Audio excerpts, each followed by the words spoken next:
Welcome to the No Name Music Cast. To follow us on Instagram, go to No Name Music Cast Podcast. To send us an email, it's nonamemusiccast@gmail.com. And to visit our website, go to nonamemusiccast.com. Now, on with the show.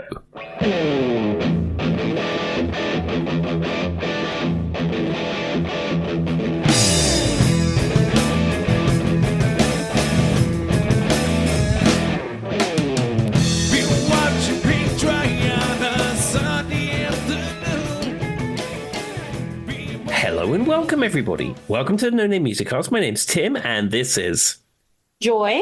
And here we are recording on a Wednesday. Now, before we get into anything music related, I would just like to tell everybody, today I finished the book series of The Secret Diary of Adrian Mole. Now, this might be very specific to people who live in the UK who read this when they was a child and then read all the other books in that series. Now, I had them as audiobooks. And today I finished the last book. There's about 6 or 7 books. And it ended in an incredibly unsatisfactory way. And then sadly, the author, Sue Townsend, died a few years after it, and she never finished the next volume. I don't know how I feel about this. That is such a weird circumstance. The other thing is, like, for those who don't know, Tim's not a big reader. So the fact that he just finished, how many books was it? Well, I didn't read them. I listened to the audiobooks. Well, we're just going to give you credit for it. How many was it? I think it's 7 or 8. That's pretty good, Tim. The whole, I'll give you that. One would finish and I couldn't wait for the next one, and I couldn't wait for the next one. And then the penultimate one ended really nicely. And then she did another one, The Prostrate Years, and I just finished that. And it finishes at the end. And it's like, oh, Pandora's coming back to him. And then there was supposed to be a book after that, and she got a little bit into it, and we sadly lost her. So there'll never be any more Adrian Mole books. And I don't know. I feel it. I feel the story is unfinished.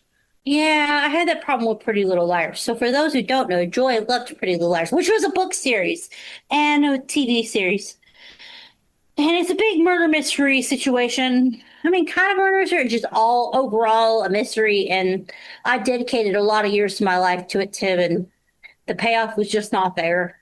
Yeah, I mean, I think at the end he was happy, but you don't know. It's like literally it gets wrapped up in the last 2 lines, and then it's like, okay, well, what's going to happen now? And then, of course, there'll never be any more. Rude. That's very. I mean, the thing about it is, though, is like she died, so I guess it's not rude. No, it's not rude in the slightest, but it's rude to your brain, but like that's not much they could have done. People are going to judge me for that one.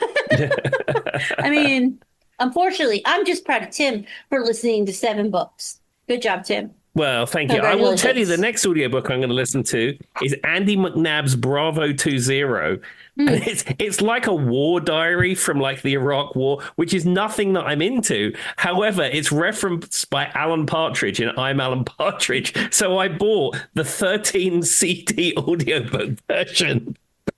So here's a question, though, Tim. Do you listen to these in your car? Like, what's your method of listening to your audiobooks? Mostly in the car. So Spotify, you get 15 hours a month of audiobook listening.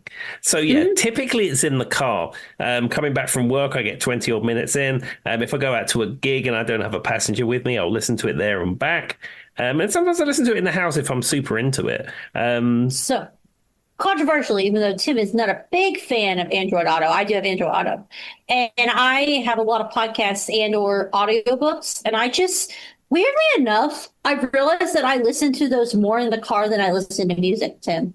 Because I just have, I will download them. So if I'm in a situation where I don't have good signal, you know what I mean? I'll download it to my phone. I'll download our podcast on my phone.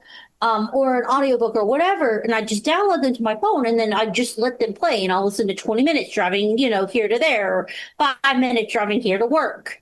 And it does start to add up. But I also like the fact that, it automatically starts playing. It just picks up where I left off. I guess I'm a victim of modern day society. Absolutely. Certainly with Bravo 20 by Andy McNabb, I had to order the CDs because it's not streaming anywhere. And it was actually hard to find the CD version. And it came from the UK. But, my commitment to something which is Partridge adjacent is quite big. I mean, to be fair, that's what we need in life, really, Tim. Your dedication to the things that you like should be written about. I don't know Absolutely. anybody else who does this. Well, Alan Partridge told me that it actually gets better with every read. So we will find out what happens when I listen to this audiobook. I feel like you need to update the people if that is true. Well, there we are. I'm still ripping it. I've still got a whole load of CDs to rip. So once I've finished it and I've put it on my phone so it's easier for the car, I will be letting you know. Obvious. All right. Well, I have a little bit of music news, and then I'm just going to let Tim take it away, if that's okay with Tim. Mm-hmm. I just thought this was funny because we talked a lot about her recently. Not recently, but, Tim's 3,000 years old, so recent to me is like 6 months when I'm talking to Tim. No one. That will forever be a joke that I don't know if anyone who's never listened to the podcast forgets. We don't know. Tim's 4, he's 74, he's 1,000. Nobody knows. It's funny though, because it is interesting, Tim, because you do have a very, you're smart about very recent things, but then you're really into the older. It's a very weird lineage. If you haven't picked up on it, I think you have. That's where the joke comes from, if anybody who is listening to this podcast for the first time. With that being said, I noticed that, did you know that Madonna has announced she has a new album coming out? Well, it's funny you should say that. I saw an email from Super Deluxe Edition, which is a email listserv which comes through to me that tells them about box sets and stuff. And I saw it said something about it, but I didn't read the article. I love the fact that Tim is on an email listserv for CDs, because that reconfirms no one understanding what age you are. You're getting the emails, but we're still talking about CDs. No, they're the future, Joy. The future of music was defined in 1982, and it never stopped being there. All right. So anyway, so she is officially returning to her throne. Madonna has announced the highly anticipated release of her new studio album, Confessions 2, Confessions 1, set to arrive July 3rd via Warner Records, serving as the direct spiritual and sonic successor to her 2005 landmark piece, Confessions on a Dance Floor. Take that for what you want. I did like a few songs on there, though. The Time Goes By. That was pretty good. The new chapter promises to reunite the global dance movement in the same pulse-pounding energy. By the way, this is her PR. Just so everybody hasn't figured that out, that defied an error. I don't know if it did. Now, I will give her some credit. She really she is one of the few, I think, mainstream artists who've been popular since 80s, 90s, and so on. She did get a few hits that did you remember, Tim, she had a few hits in the early 2000s with this album, specifically the one I was just saying, The Time Goes By. It's I can quote that. That was everywhere for 5 minutes. Now, given what was interesting about the song is Justin Timberlake also sang on it, right, Tim? I think that the songs that were very popular and that were very iconic from this album maybe had a little bit of a lift from it. And then she did the thing with the Super Bowl where she did a lot of her songs. I'll give her that. She is really grabbing onto this dance club hit, which I understand that is kind of a little bit of her vibes. But when you look at songs from the early 90s that she sang, I don't necessarily agree that was. I think now that's just an easy, can I say cash grab? I'm going to say it's a cash grab. It's a cash grab, everybody. I think that these kind of blips in the system that do really well, that she did really well in the last album in the early 2000s were these kind of just very mimicky pop cash grab, very popular. I love that song. I'm not saying I don't. I've always said I don't actually care. I love a good pop hit that doesn't have any substance in. I don't really think it matters, but I think that's what she's banking on again. And considering we've talked a lot about right now, it feels like she's in a very weird space and a lot of people don't really like her in the industry. It makes sense. Sure, absolutely. I mean, she is Madonna. She has that cachet of being Madonna. I mean, she could release anything she wanted and she could just do it because she is Madonna. But, I think she excels in the sphere of pop music. And the Confessions album was very popular for her. That song, which has that sample of ABBA in it, was very big. And she's trying to go back to those roots. I mean, I don't think that's necessarily a bad thing. I don't either. I think, though, she knows what sells. And I think that, to be honest with you, me and Tim were literally just talking about this before the podcast started. I struggle with the concept of people being worked about what they say is selling out, right, Tim? Because for me, if you're a musician and you worked very hard your entire life and you put a lot of music out there and you really enjoy what you do, and a car commercial wants to use your music and pay you $1 million, why wouldn't you? Exactly. Like, what? Am I missing some obvious thing, Tim? No, the way that musicians have to monetize these days is very different than it was in the old days. And these days it is things like commercials and, film soundtracks and things. That is how you monetize your investment into your art. It's no one's out buying like physical albums, right, Tim? Like that's not where you're getting your money. So it's either ridiculously overpriced concert sales, which we've talked about ad nauseum on this podcast. We don't need to get into, and some of that is on the artist, and some of it's on the mechanisms which sell the tickets, right? Ticketmaster, so on and so forth. But then it's also, selling perfumes or whatever. They have to. But like, if Ford tomorrow calls you and says, "We really like this song. I want to use it for your car commercial. Here's $1 million. You've been a struggling artist for the last 3 years and no one's ever heard any of your music." Why would you say no? Well, I can tell you that Brian May launched his solo career after Queen by using the track Driven by You in a Ford Cars TV commercial. Exactly.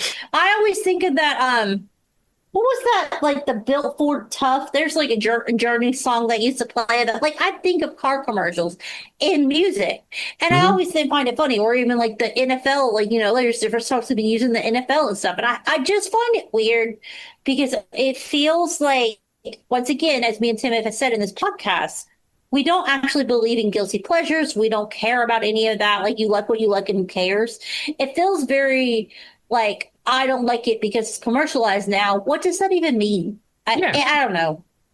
Anyway, so moral of the story is good on you, Madonna. You know what's working. I hope the album's good. I liked the Confessions on the Dance Floor. I thought it was a good album. Mm-hmm. So I hope she does a good job, and maybe she can start showing up to her concerts on time. That would be good. Well, one step at a time.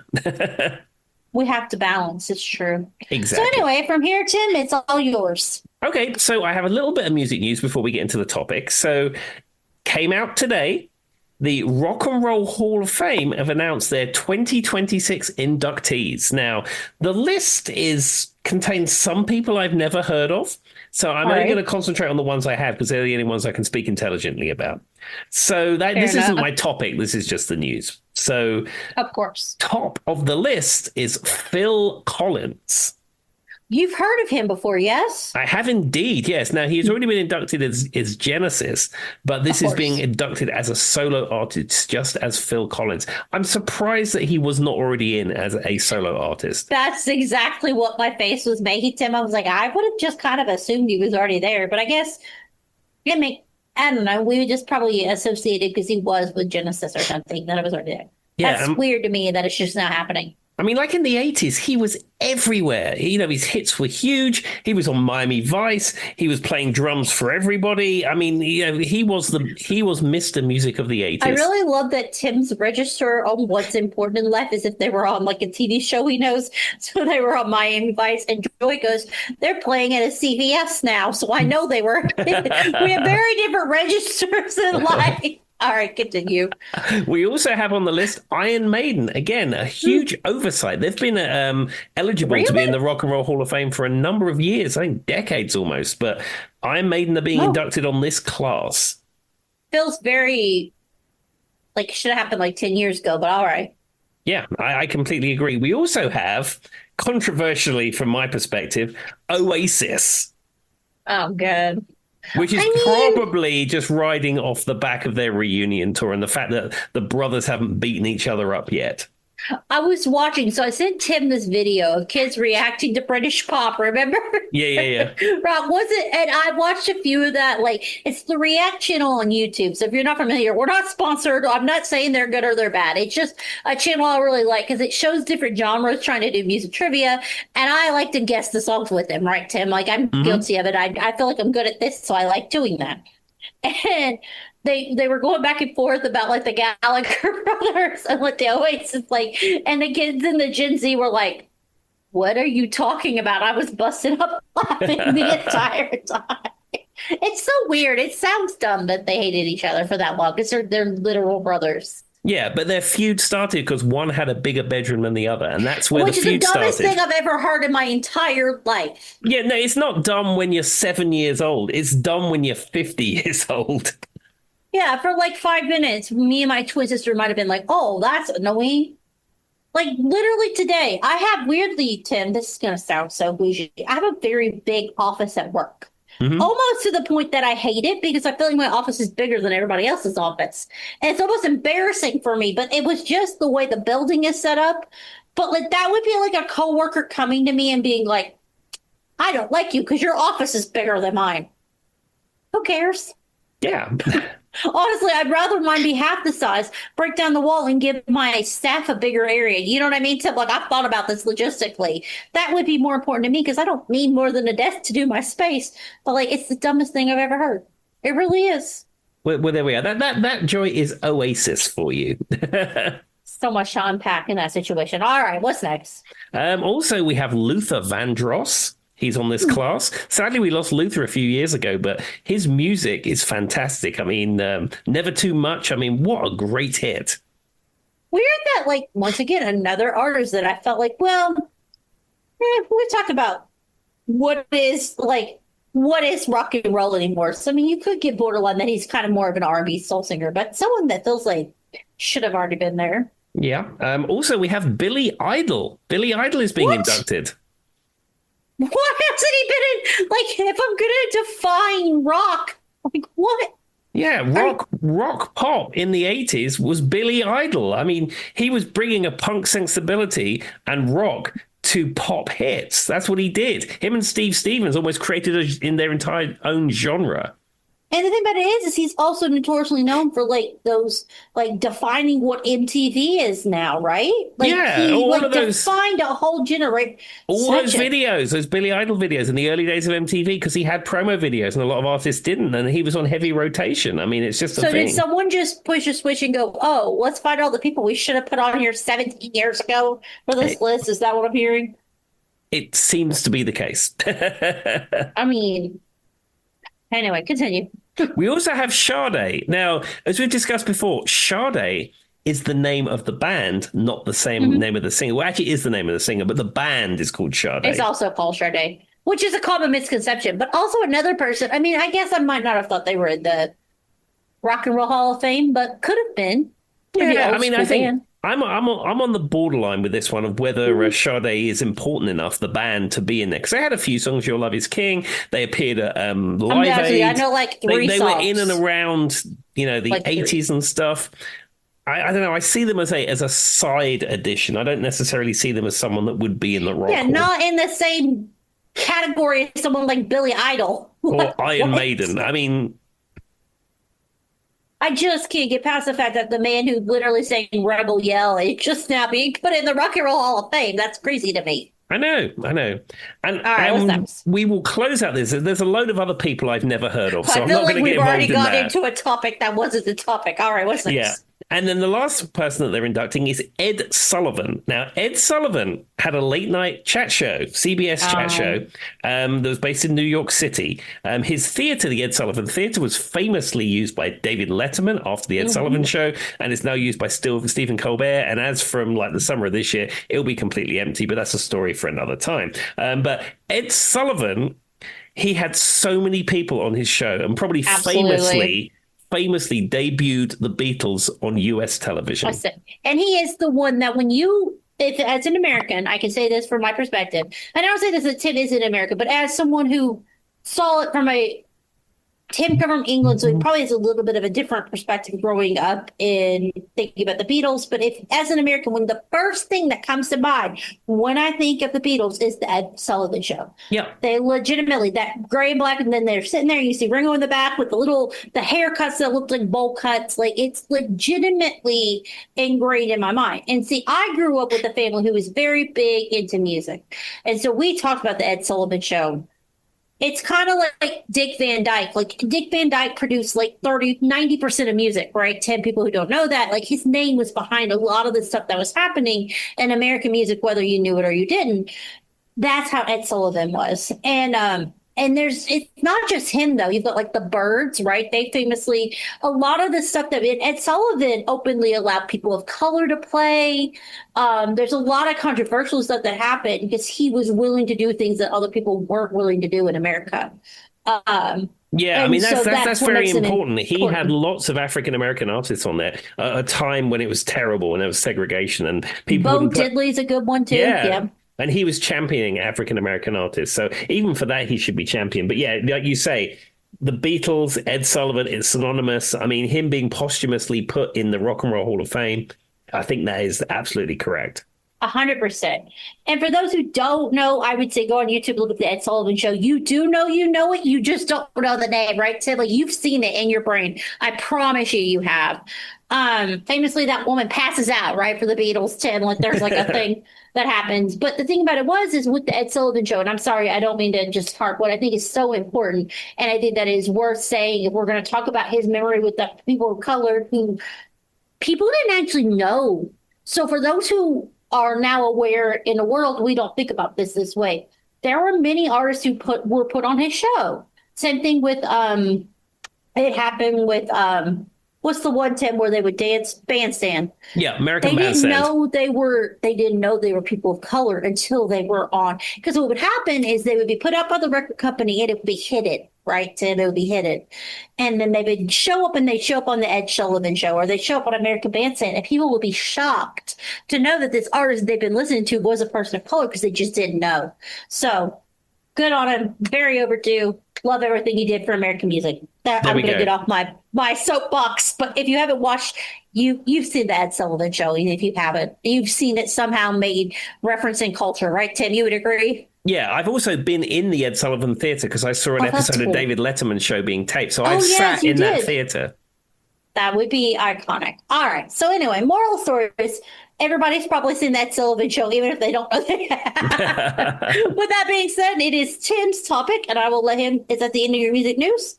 Yes, absolutely. All right, take it from here.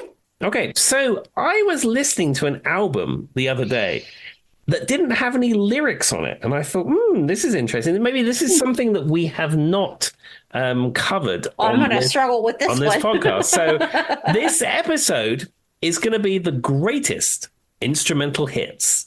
Okay. There are quite a few songs from the 60s and 70s that I'm very familiar with that didn't have any words. Sure. All right. Well, Tim, hit me with the first one if I play dumb. Well, I don't know it.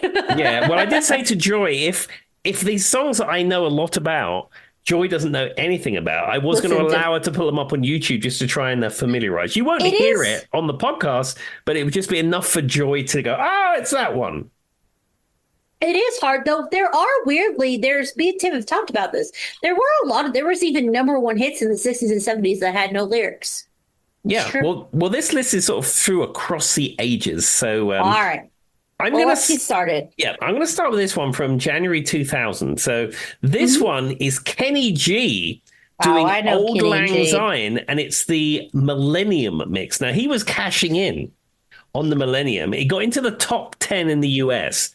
And it's like a special version of Old Lang Syne as performed by Kenny G. Now, have you heard this before? I absolutely have heard this before. Also, what I find funny about Kenny G is why is no one talking about the man has the best perm of all time?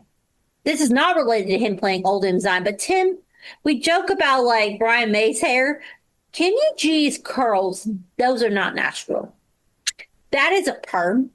That is a perm. That man has been getting a perm since he was like 19 years old. Has no one else noticed this, or is it just me? I just want to know if that, not that has anything to do with being one of the best saxophone players of all time. But I have Tim, never paid a lot of attention to his power I need you to perm. Google this now. Google Kenny G's hair. Can I Those Google are not. Can I Google Kenny G power perm? Yes, please. Kenny Please. G power perm. It's not those ringlets as a curly haired girl. Those are not real. That is fake. Let me look That at his is power. Yeah, that is amazing hair. Thank you. Everybody talk about his saxophone playing, but you never hear about his hair. And I think about this a lot. And the reason I think about this is such a nuanced thing that has nothing to do with Old Lang Syne, though I have heard that 1,000 times. So first of all, I always find it funny that Kenny G is the only saxophone player anybody ever knows, right, Tim? Well, I You mean, make a joke and you don't need any others. I mean, I mean, if you want high quality saxophone playing, you go to someone like Candy Dolfer, who is like a jazz pop fusion saxophonist. I love that you know someone else's name because I have no clue. Yeah, Candy Dolfer is an absolutely fabulous saxophonist. I have no But idea. she's not spoken about in the same way as Kenny G. But you know what I always think about when I think about Kenny G is I think about the Katy Perry's Last Friday Night. You've seen that, right, Tim? Mm-hmm. Remember when he says your Uncle Kenny G was playing the saxophone? Does anyone remember that in the music video? Do you remember that? Yes, I have seen it. Thank you. Thank you. That's what I always think about when he's like, your Uncle Kenny G was back again. Because, you know, they're all drinking and had a good Friday and nobody remembers anything. And apparently he was out playing the saxophone, which is funny because then in the Katy Perry song, you get the saxophone. And I never looked up, was he the actual one who played the saxophone in that? I've never looked it up. I don't know. It's probably Okay. highly unlikely. Kenny G. I'm looking it up, Tim, because now I need to know. You're giving it a Goog live on air. Katy Perry, Last Friday Night. Let's see. Wait, I think he did, Tim. Ah, there we are. He did because he does. They pan to him playing the saxophone in the video, like on the roof. Oh, never mind. He's just in the video. He didn't actually play it on the recording. Rude. But at least he's in the I got video. my At heart least set. he's in the video. But I do find it funny because, like, if you ever ask anyone in the world who a saxophone player, the only thing they're going to say is Kenny G. I don't think anybody knows any other saxophone player, which is kind of sad. There's a saxophonist, Raph Raffleson, who played on Jerry Rafferty's Baker Street. But you know, you'd have to be a music nerd to know that. And it's not Bob Holness from Blockbusters for our UK fans. None of that sounds real. Like, I feel like you just said nonsense to me, Tim, and I don't have an answer for it. Rafferson? Are you? Well, before the internet, there was a lot of urban myths. And there was an urban myth that Bob Holness, who was a game show host on a game show called Blockbusters, played saxophone on Jerry Rafferty's I remember Baker you told me Street. this a little bit of this before, yes. And of course, the internet came around and everyone found out it's actually a session saxophonist called Raph Raffleson. But like it was an urban myth. Yeah, Raph Raffleson. Huh. But there was a urban myth for decades to the fact it was Bob Holness from Blockbusters. Wait, did you call him a sax officist, though? Saxophonist. Is that a term? Yeah, if you play sax, you're a saxophonist. If you're a guitar player, you're a guitarist. Well, I mean, I know what a penis is, but I've never heard him. I need to learn more about saxophone players, apparently. There we go. My knowledge of playing the saxophone is Kenny G and him being Start in a off Katy looking Perry into video. Candy Dolfer. She's great. All right, I'll take your word for it. Wait, didn't Bill Clinton play the saxophone? He did. He famously played it on like the Tonight Show or something like that, or he sat in with Paul Schaefer or something like that. That's the only other saxophone player besides Kenny G. That's very he on brand for played Joy. saxophone on the Arsenio Hall show. He did, yes. Yes, and he sat in with the house band, and his saxophone was in the Hard Rock Cafe in Los Angeles in the City Walk, and I saw it, and I have a photograph of it. I remember you telling me that, talking about one episode where you're going through your, many different places you visit for Rock and Roll Hall, not Rock and Roll, Hard Rocks. What is the restaurant? Hard Rocks. And so, yes, but the thing about it is weirdly enough, sadly, the only two saxophone players I know are Kenny G and Bill Clinton. Of all people. How weird to me. All right, what's next? Okay, the next instrumental here. This one is from 1996, June 1996. Okay. And this is the theme from Mission Impossible. Now, this was the remake of Mission Impossible, or the theme, should I say, for the film called Mission Impossible. And it was played by Adam Clayton and Larry Mullen. Now, my understanding is they're both fine. They're both fine? Yeah, there was some discussion, but they're fine. Were they supposed to be dead? What happened to them? It's Alan Partridge quotes Joy. It's Alan Partridge. I should have known. Phil Reese is screaming at me, Joy, you should have known. Now, the funny thing about Mission Impossible. So, first of all, Tim, did you watch Mission Impossible? No, Like the franchise and actually, TV no, series? tell a lie.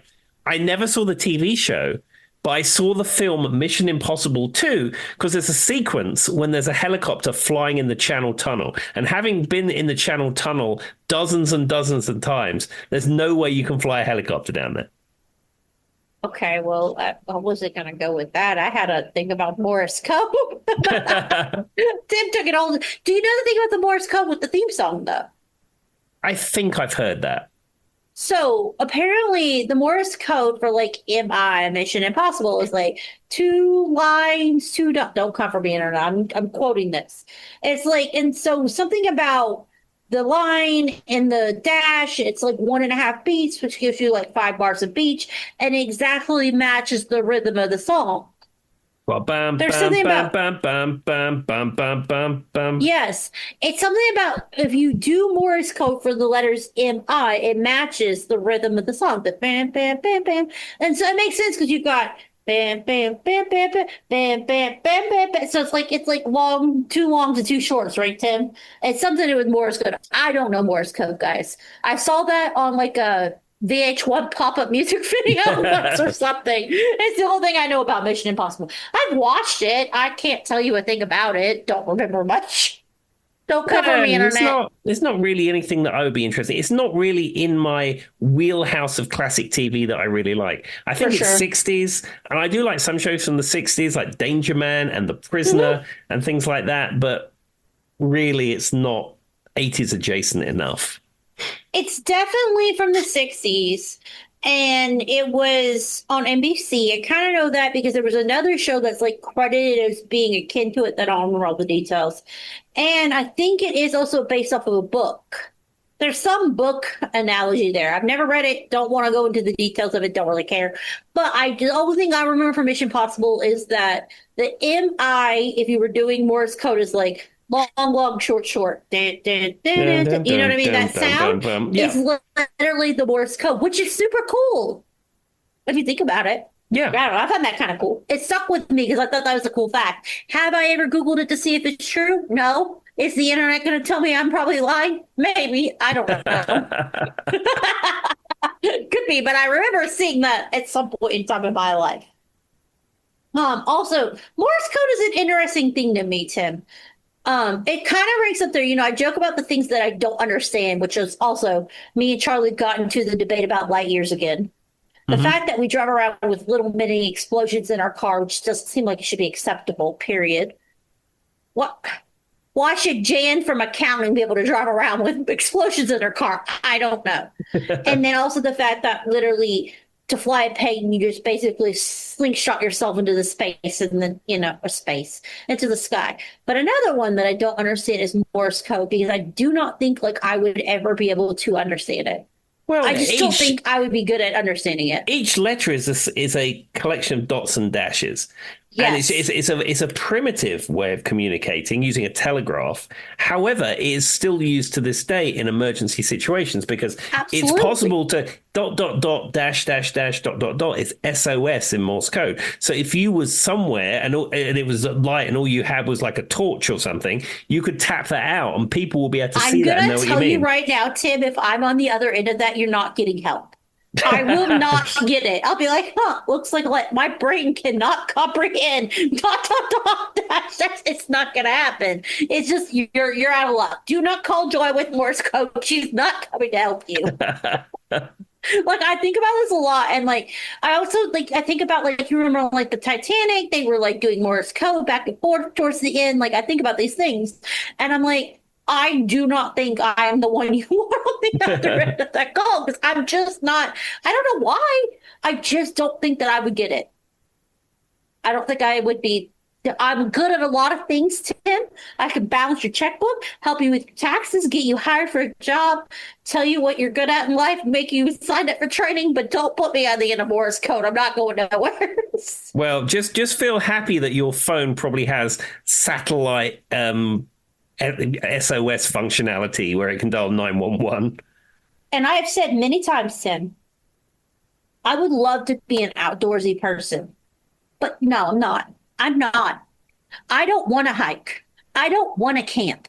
Why would I go on vacation to pretend like I'm homeless? For what purpose? Make it make sense.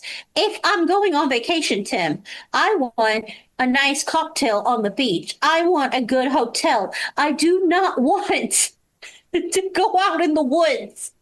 And what am I missing? Do you find the allure of camping? I don't. No, I'd rather stay in a hotel every single time. I will pay extra money. I do not care. I'll sleep in my car, Tim. And I've Before done I- that. I've played at music festivals where people were camping, and I slept in my car with a duvet on the driver's seat. That's way more comfortable. Like, and the other thing is, I'm old. My back doesn't. It just legitimately. Also, like, I would love to say I love hiking, and I don't, Tim. I don't. Yeah, just I don't. like air conditioning. I like cities, and I like hotels. I feel like, why would I want to actively pretend like I'm homeless? Like, I don't understand the allure. Like, to me, that feels like cosplaying as a homeless person. If you're into it, you're a better person. I would love to say, I love hiking every morning and getting up at 5 a.m. and enjoy. I don't. No, it's I really don't. not for me either. All right. Well, anyway, we made it through 2 songs. It's going to be a doozy. What's that? Okay, the next one is someone that or an artist and a song that we spoke of earlier. Okay. And this is by Jan Hammer from September 1985. And this is a theme tune to Miami Vice. Now, I will tell you, Oh, yeah. long before I'd seen Miami Vice, I owned this on 7-inch single because I liked it so much. That doesn't surprise me, though, because I think the theme is almost more iconic than the TV show. Mm-hmm. It's just got such a sound. And what's funny, though, is you won't remember this. Maybe you will. Do you remember when the Harlem Shake was everywhere, Tim? I don't think Where there was like people like doing like the crazy dances or whatever. So there was a song that reached #1, and the instrumental from the Miami Vice was in the Harlem Shake. I'm fairly certain. It was like this thing where you would like, and like people would be dancing, and then like it was like a thing where you get a bunch of people together and they do the Harlem Shake. But the song that they were doing it to, I can't tell you what the song is. I don't know. But a piece of the Miami Vice theme song was in that in I don't know, the aughts, when I was like 23, 24, 25, whatever, Tim.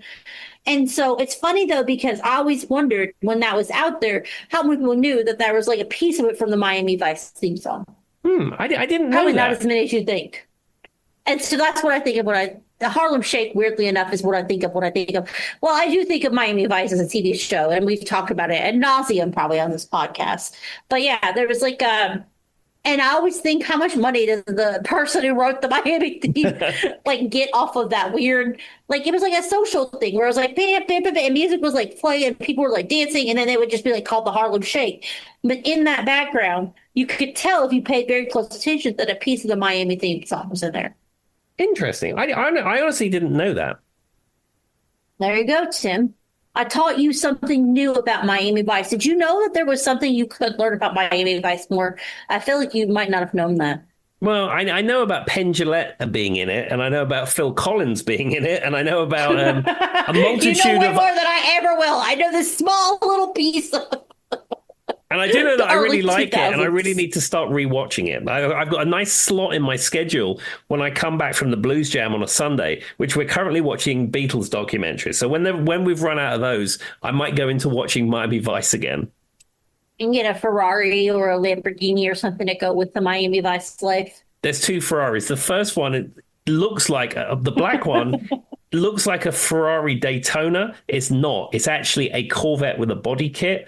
And then Enzo Ferrari himself loved the TV show, but he felt his brand was being misrepresented by the fact that they weren't using a real Ferrari. So he donated 2 black Ferrari Testarossas for use in seasons 2 through 5. Now, they repainted them white because they popped better on camera. And it was his insistence that the black pretend Ferrari was got rid of, and of course there's a scene where it explodes and a drug lord sends a rocket into it or something. But yeah, Enzo Ferrari himself provided the white Testarossas that are in Miami Vice. Well, there you go, guys. I was just making mostly a joke, but Tim knew way more about it than I did.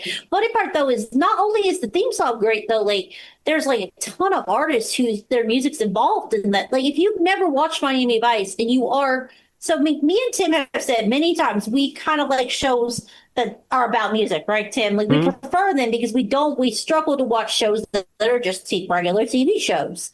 We like shows that are related to music. And, like, there's, like, thousands upon thousands of artists, it feels like at this point. Probably not. It's probably like 50 to 100 artists that their music was in the show. I can think of, like, I'm sure Phil Collins. I know Tina Turner was in there. The Police, so on and so forth. Tim probably knows better than I do.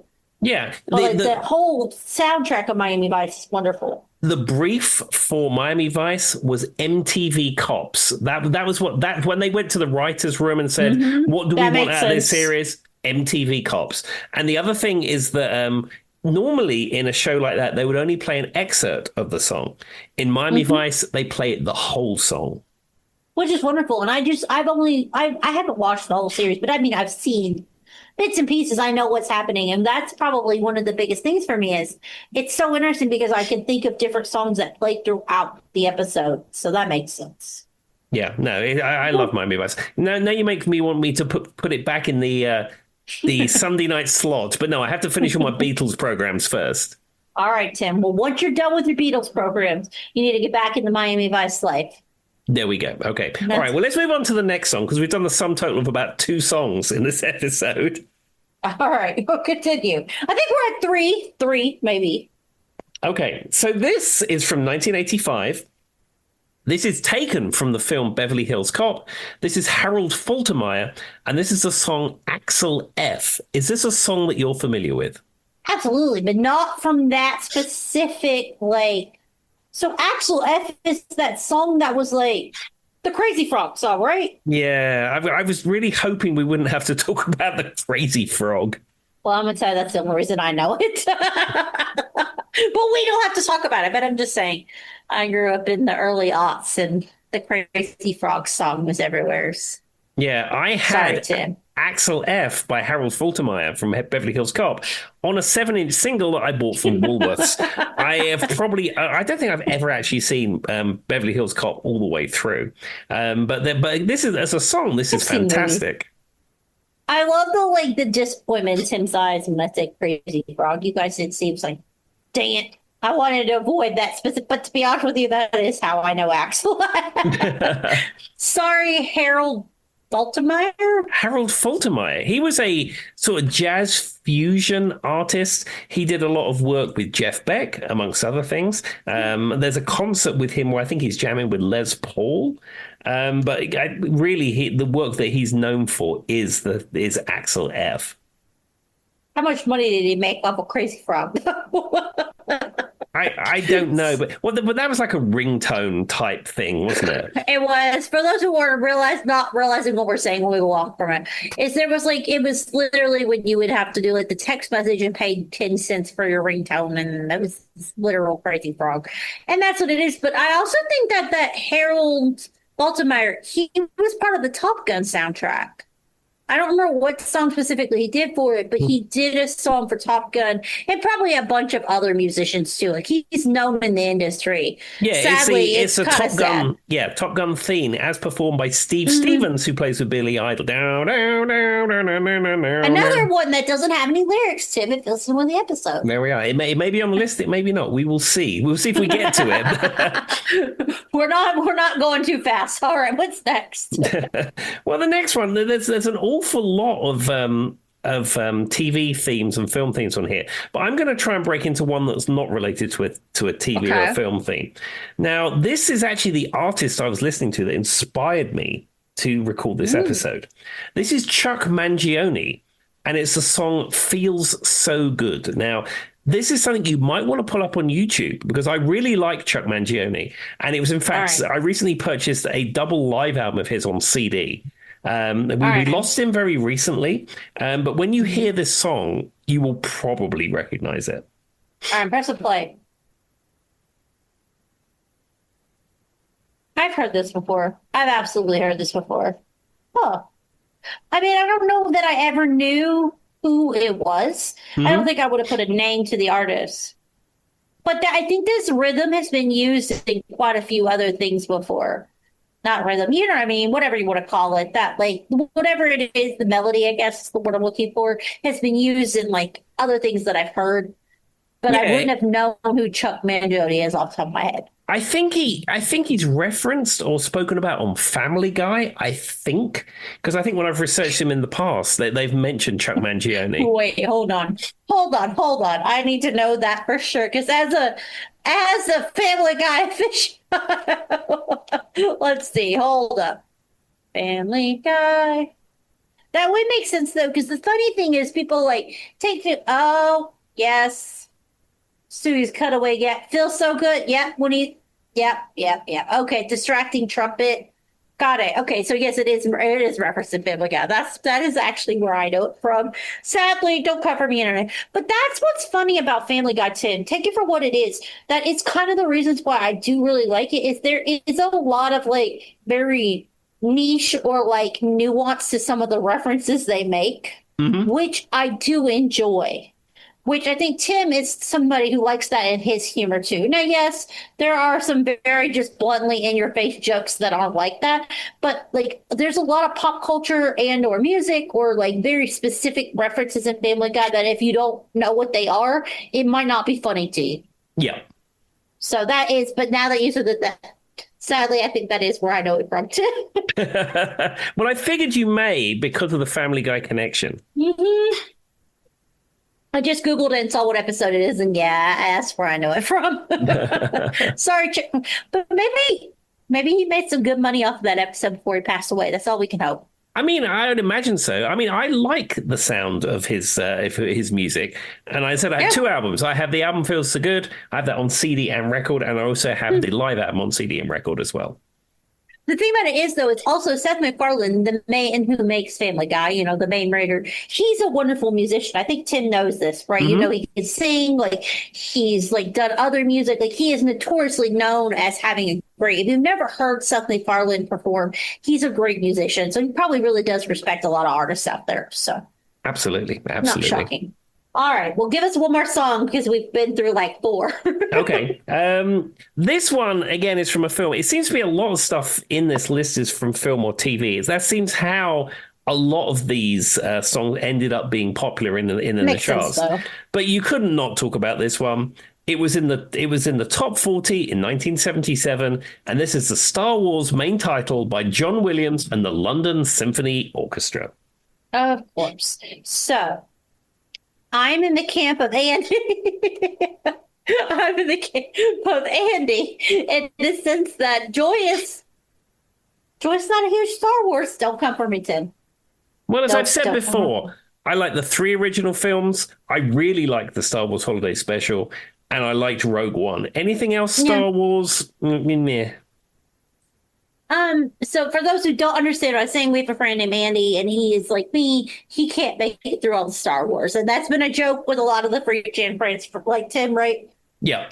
And so that's where that joke comes from. The thing about it is I don't hate them.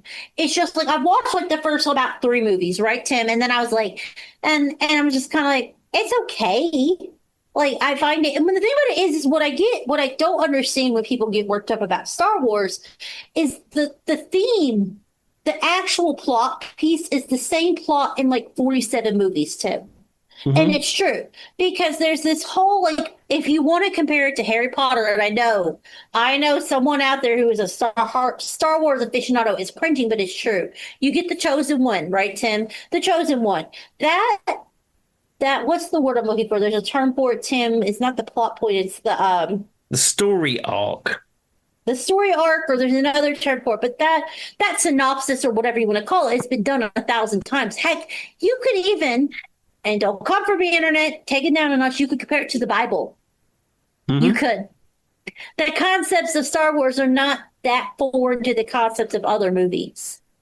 I mean, heck, you could even compare it to, I don't know, Tim probably could name more than I could. But so for me, that chosen one kind of concept is not that new. It Hmm. didn't really stand out to me that much.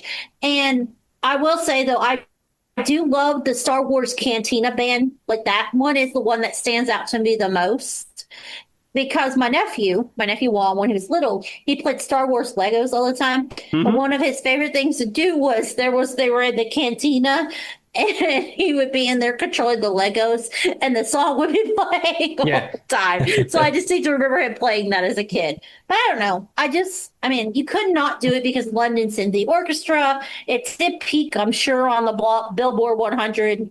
Sure. I don't know. I'm just, I struggle with Star Wars, man. Tim, what's another movie that has that same story arc? I'm trying to think of a good example, and nothing's coming to mind. I mean, Knight Rider Um, has a great story arc. I will just tell you. that legitimately is not what I. Oh, chosen one. Hold on, I'm giving this a go because there are other ones that have this same story concept. There's a name for it. Trope. Tim, that's Okay. the word I was trying to find. Trope. They have their destiny, humble beginnings. Okay, so it gives the example of Harry Potter, Star Wars, The Matrix, Avatar, and The Hunger Games. Okay. Okay. But also, it literally is kind of the same as the Bible. There we go. Whether people want to admit it, it's probably where it came from. All right, what's next, Tim? Okay, we've probably got time for a couple more. So this one is We from made May it 9th. through, what, 4 songs? Exactly. This one is from May 1975, and this is a song that you'd be familiar with. Now, this is controversial because it does say the Okay. name of the song in it, but there's no lyrics. That would be by Fair. Van McCoy, and it's The Hustle. Do the hustle. I mean, Hustle. it is mostly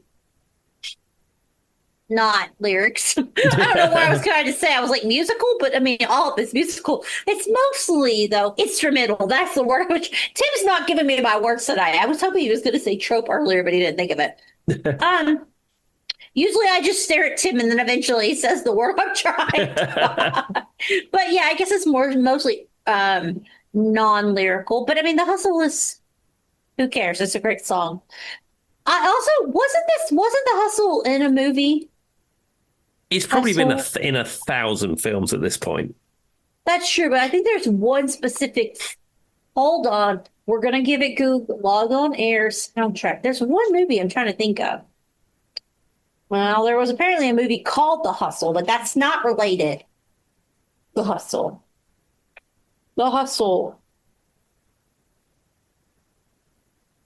Song. Van McCoy. Also, did Van McCoy ever do anything else? Because to be honest with you, I don't know them from any else. Well, I think when you've reached the peak of The Hustle, where do you go from there? Touche. Okay, no, it's just a song that's been played in 1,000 movies, like Tim said. Yeah. I was thinking there was one specific. What's interesting though is it did win the Grammy for Best Pop Instrumental, which I didn't even know was a Grammy option, but that completely makes sense. And I'm sure it was played in every disco for like 10 years. Oh, I'd imagine it's still being played in discos as we speak. Well, it's also one of those songs that, like, even if you don't know, you know it, you know it. Has that Moog synthesizer, right, Tim, going on? Mm-hmm. Oh, look at me, Joy. I'm learning terms. Tim taught me about a Moog synthesizer like 3 weeks ago, so now I have to throw it in conversation like I'm smart at all times. Literally, Tim taught me like the history of the Moog synthesizer, what, 3 months ago, Tim? It was something like that. You see, we're all of us are always learning. It's true. It's an analyzed. No, what's crazy to me though is well, maybe Tim has a picture of one of them is psychotically weird. Like it looks like you're about to take off on a plane. Like they're huge. The old Moog synthesizers have like all these buttons and all kinds of weird stuff. I don't understand. It's an analog synthesizer with jumper cables and all kinds of stuff. That is absolutely not. That is the technology that was available at the time. It literally looks like you're about to take off. It literally looks like, if you've ever seen, for those who are listening, because this is listening podcast and nothing that I'm doing you could visually see. But imagine when you see inside a cockpit and like you see all the buttons and switches and you're thinking, I could never, right, Tim? That's what a Moog synthesizer looks like. You've got all these weird switches and buttons and I don't know. I say that like I'm an expert. And then there's like a keyboard. And I was like, well, instrument I'm never touching after Tim taught me about it 3 weeks ago. Well, I will tell you, try programming any floor-mounted guitar multi-effects processor in 2026, and it is exactly the same principle of overcomplication. You just see Tim putting in things, pushing buttons, tapping on this, there's a bell that goes off. There's a good reason why the Zoom processor I use, which is some people would consider a beginner's unit, but I've got a pretty good sound out of it.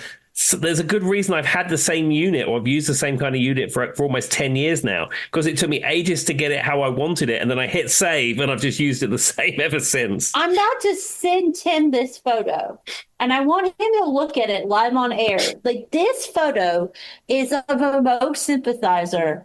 It's Keith Emerson. I don't know. From Emerson, Lake and Palmer. Yes. Yeah. So what you've got there is you've got all the knobs for all your oscillators, and then you've got those jumper cables, which is like you're plugging into different parts of the synthesis. No, it looks like a phone operator back in the 1920s. Oh yeah, this is pretty. I mean, you almost want to send you back the inside of the first commercially available CD player, and it looks like a science project.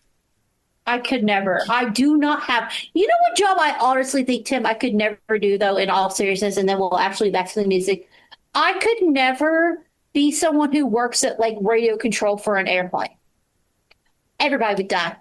I could never. Have you ever seen how many screens and how much they have to watch in real time? Absolutely not. Like, they're not just watching, for those who do not know this, if you're an aircraft controller, you have to control the space, the airway, you have to control, like, the actual runway, depending on, and, like, the radar in and of itself. No, never, Tim. Just, no. I'll go to jail before I'll do that. I'll be homeless. You do not. Have you ever thought about this, Tim? Have you ever thought about what job you think you couldn't do? I could never be an aircraft traffic controller. Well, I mean, it depends what you train for and what your knowledge area is. But I mean, as I will tell you, look, but I know myself as a human, Tim, and that is a no. I've just sent you a picture back. That is the inside of the first commercially available CD player. It looks like a science project. It's just the technology of the day, and that's what that Moog synthesizer was. Absolutely not. I hate this. I mean, yeah, but that looks a little bit more like a circuit board to me in a way. And maybe this looks a little bit more manageable because Charlie, my husband is like, he loves to play around with circuit boards and like stuff like that. And so I kind of see this more. The Moog synthesizer to me seems more like the 1920s, like the literal, like the person who were connecting the phone lines, Tim. Like, that's what it looks like more. No, I couldn't agree more. What is that called? Like the phone operator? Yeah, it's like a phone operator panel type thing. And they were physically like connecting the lines, right? I'm not crazy. That's what they were doing back in the day. That's exactly what they were doing. That's what the Moog looks like. All right. Well, none of this has to do with anything related to music. We probably have time for like what? One more song? I think we probably have one more. We covered 5 songs this entire episode. All right. What you got, Tim? Okay. So we're going to close out with a song by the Average White Band from December 1974. And this is the song Pick Up the Pieces. Is that something you are familiar with? Absolutely. And the Average White Band is weirdly one of those bands that plays randomly on my playlist and I forget they exist. And then I go back to them over and over and over again. But like, I can't remember. So for those who don't know, it's like funk, it's like disco. And of course, Joy is in our disco. And I feel like good songs like this probably works really well during like I said, there's a lot of 60s and 70s where there were a lot of songs that were very popular that didn't have lyrics. And this is probably a great example of that. Yep. So, and to be honest with you, if I'm at the bar or the pub, I don't know. Do they really, well, I guess they have clubs a lot in Europe. But I'm going to say something very stereotypical and it reminds me like Americans. When I think of a club, I specifically think of like Berlin. I do not, or like those kind of like, maybe like Finland or something, or like Norway. I don't imagine clubs in like England. But I don't know why. I mean, have you never been to Ritz's in Kingston, which doesn't exist? Haven't existed for 30 years. But for some reason, when I imagine in England, I imagine pubs. Like I imagine like kind of like a local pub situation. This is how stereotypical. And I know that England has their own stereotypes, right, Tim? We're all going to proms and like Americans or whatever. So it's not one-sided, right? It's just the way life goes on. And I realize this is probably, but for some reason, when I specifically think of clubs or even discos, I specifically think of like the Eastern Europe, like Berlin, or like, you know what I'm saying? Like, and there's probably like, I don't know, rednecks is playing like Cotton Eye Joe at all times or something. In my mind, that's, or Cascadia every time we touch it. And that's what I imagine this song being equate to. But I feel like that's probably not accurate and or probably rude stereotype. I don't know. Or is there some truth to it, Tim? Give me the inside.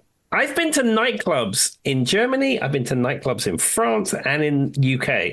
They're all pretty much the same. Oh, and Australia as well. They're all pretty much the same concept. They're like bars, but they open later and the music is loud.